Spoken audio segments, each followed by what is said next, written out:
दोस्तों, मेरा नाम अजय शुक्ल है। आप सबको वेलकम मेरे यूट्यूब चैनल पर। आज हम पढ़ने जा रहे हैं टफनेस के बारे में। एक प्रॉपर्टी ऑफ मटेरियल, मटेरियल की एक प्रॉपर्टी है, उसके बारे में हम पढ़ने जा रहे हैं। अब देखिए टफनेस, टफनेस क्या कहता है कि बॉडी की ऐसी एबिलिटी, कोई भी बॉडी हो, मेटल है, मेटल हो या नॉन मेटल हो, कौन सी बॉडी हो इस यूनिवर्स में, कुछ कौन सी बॉडी हो कि उस बॉडी क्या करती है, टूटने से पहले वो कितना एनर्जी सह सकती है, कितना वो लोड, उसके ऊपर जो लोड लग रहा है, इस बॉडी के ऊपर जो लोड लग रहा है तो कितना वो सहन कर सकता है, कि उसकी क्या लिमिट है, राइट। उसकी क्या लिमिट है, फ्रैक्चर पॉइंट तक वो सहन कर सकता है, फिर टूट जाता है।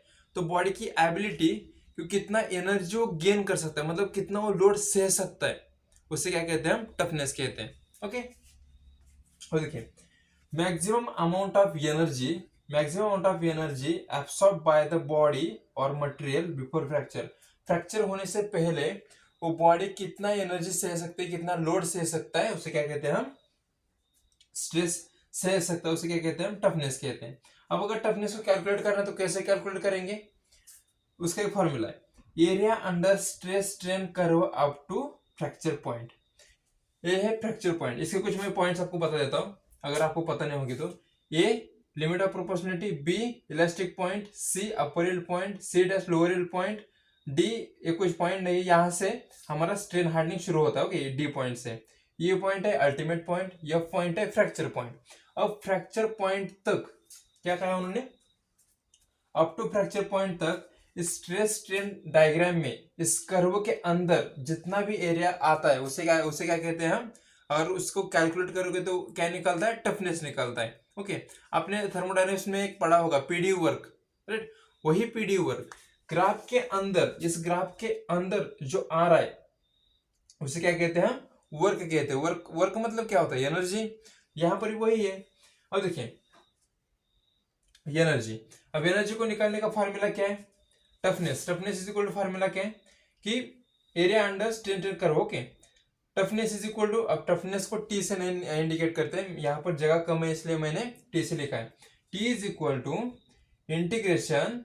Integration from epsilon naught to epsilon F sigma average into change in strain. Okay, अब देखिए एप्सिलॉन नॉट कितना होगा, 0 होगा, इज इक्वल टू 0 भी लिख सकते हैं हम, राइट, इज इक्वल टू 0 लिखते हैं। Okay, epsilon naught to epsilon F मतलब फाइनल फ्रैक्चर तक, जो फ्रैक्चर स्ट्रेन होता है उसे क्या कहते हैं, फ्रैक्चर स्ट्रेन होता है। यहां तक वो कितना स्ट्रेन हो रहा है, यहां तक इस ग्राफ में कितना वो स्ट्रेन दिखा रहा है, राइट। यहां से लेकर यहां तक वो एनर्जी कितने गेन कर रहा है। अब सिग्मा एवरेज क्या होता है, यहाँ पर देखिए sigma average ultimate stress plus yield stress, यहाँ का ultimate stress plus yield stress, okay, lower yield point का अपॉन 2। एवरेज क्या होता है, मीन होता है, दो वैल्यू का mean, sigma ultimate stress plus yield stress upon 2। Okay, sigma average into change in length, okay, change in strain, या हम जो इंटीग्रेशन के लिए डी एप्सिलॉन लिखते हैं वही। अब देखिए इसको अगर मैं सिंप्लीफाई करूं तो मुझे क्या मिलता है, मुझे अगर इसको सिंप्लीफाई करोगे, अगर मैं कहूं कि मुझे कुछ पॉइंट्स दिए गए, ओके, मुझे कुछ पॉइंट्स दिए गए। अब एग्जाम में पॉइंट्स कैसे दिए जाते हैं, एग्जाम में यूएससी प्रीलिम्स में या गेट में कैसे पॉइंट दिए जाते हैं, एप्सिलॉन 1 यहाँ पर कुछ वैल्यूज होगी, इसकी वैल्यू होगी न्यूमेरिकल में 1 2 3 कुछ भी होगी। यहाँ का पॉइंट अगर लूँ तो कितना होगा, एप्सिलॉन 2 सिग्मा 2। अगर यहाँ का मुझे पॉइंट्स दिया है एप्सिलॉन 3 सिग्मा 3। अब देखिए मैंने यहाँ पर क्या किया है कि छोटी सी स्ट्रिप ली है, उसका मैंने सिर्फ छोटा सा एप्सिलॉन डी एप्सिलॉन लिया है। इस छोटे से स्ट्रिप के लिए मैंने ये फॉर्मूला लिखा है। अगर मुझे पूरे के लिए मुझे फॉर्मूला लिखना पड़ेगा तो कैसे लिखा पड़ेगा, epsilon naught to epsilon F तक। और मुझे क्या दिया गया है, मुझे पॉइंट्स दिए गए कुछ। ओके, एग्जाम में क्या दिया मुझे मॉडुलस ऑफ मुझे टफनेस निकालना है, तो मुझे कुछ पॉइंट्स दिए गए। उन्होंने कहा है कि इन पॉइंट्स को लेकर मुझे बॉडी के अंदर कितना वो एनर्जी गेन कर सकता है, कितना maximum amount of energy gain कर सकता है, मुझे टफनेस निकालो। तो मैं कैसे निकाल सकता हूँ, देखिए इस पॉइंट्स को लेकर। अब यहाँ पर मैंने क्या किया, इन पॉइंट्स को लेकर यहाँ पर सिंप्लीफाई किया। यहाँ पर सिंप्लीफाई करने के बाद मुझे क्या मिला, देखिए एवरेज स्ट्रेस मतलब sigma not plus sigma 1 upon 2, okay, क्या पर यहाँ पर कितना होगा, यहाँ पर कितना होगा sigma not is equal to 0।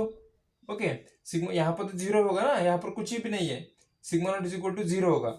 Sigma not plus sigma 1/2 average हुआ into change in length, change in epsilon, okay, change in strain, right.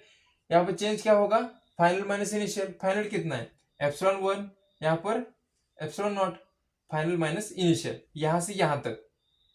Okay, अब मुझे एरिया आपको एरिया कहा ना मैंने, तो ये क्या हुआ ट्रायंगल हुआ, तो ट्रायंगल का एरिया कितना होता है 1/2। वैसे भी लिख सकते हैं, या एवरेज, उन्होंने एवरेज कहा है तो हम एवरेज लेते हैं, या ऐसे ही फॉर्मूला वैलिड होता है, दूसरे उसको दो तरह से हम सॉल्व कर सकते हैं इसे। और देखिए एवरेज उन्होंने क्या कहा है, average sigma not plus sigma 1/2 epsilon 1 minus epsilon not, okay, plus अब हमें इंटीग्रेशन करना है ना पूरा, इंटीग्रेट मतलब क्या होता है कि समेशन करना है पूरे, यहां से लेकर यहां तक, इस पॉइंट तक। अब सिग्मा 2 इस पॉइंट के लिए कितना आएगा, इस पॉइंट के लिए कितना आएगा, एवरेज लेना है हमें 1 सिग्मा 2 प्लस सिग्मा 1/2, ओके, ये एवरेज हो गया। फिर एप्सिलॉन 2 माइनस एप्सिलॉन 1, ओके। अब यहां पर देखिए इस 2 पॉइंट्स के लिए हुआ, अब तीसरे पॉइंट्स के लिए क्या होगा, sigma 3 plus sigma 2/2 epsilon 3 minus epsilon 2, okay. इस फॉर्मूले को मैंने एक अच्छी तरह से दूसरे फॉर्मूले में निकाला था, बट वो वैलिड नहीं है, वहां पर कुछ एरर है उसमें, तो मैंने उसे नहीं लिखा है। तो ये जो है मैंने इसे सिंप्लीफाई करके यहाँ पर लिखा है, तो ऐसे कैलकुलेट किया जाता है, ओके। इस पॉइंट्स को, अगर आपको ग्राफ पे कुछ पॉइंट्स दिए गए तो उस पॉइंट्स को लेकर आपको टफनेस निकालना, तो आप कैसे निकालोगे, इस फॉर्मूला का यूज करके, ऐसे, ओके। अब मुझे टफनेस का यूनिट क्या होगा, टफनेस का यूनिट क्या होता है, यहाँ पर देखो स्ट्रेस है स्ट्रेन है, स्ट्रेन तो डायमेंशनलेस होता है, स्ट्रेन क्या होता है न्यूटन पर मीटर स्क्वायर।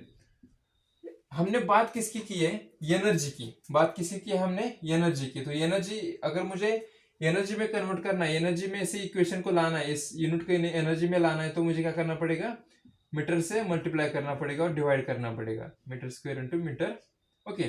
अब देखो न्यूटन मीटर कितना, newton metre upon metre cube, newton metre क्या कहते हैं हम, joule, okay, joule upon metre cube. तो क्या हुआ, energy per unit metre cube, okay.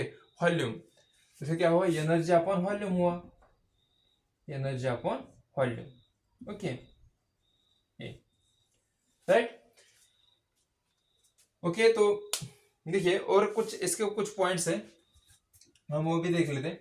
अब ये जो टफनेस है, वहां यहाँ टफनेस का हम कहाँ ज्यादा से ज्यादा यूज करते हैं, हमें टफनेस कहाँ चाहिए, हमें साइक्लिंग लोडिंग के लिए चाहिए। साइक्लिंग लोडिंग मतलब फटीग, फटीग आपने एंड्योरेंस लिमिट वगैरह वो आपने पढ़ा होगा, तो फटीग वहां पर हमें साइक्लिंग लोडिंग के लिए भी टफनेस की जरूरत होती है, इम्पैक्ट लोडिंग, राइट।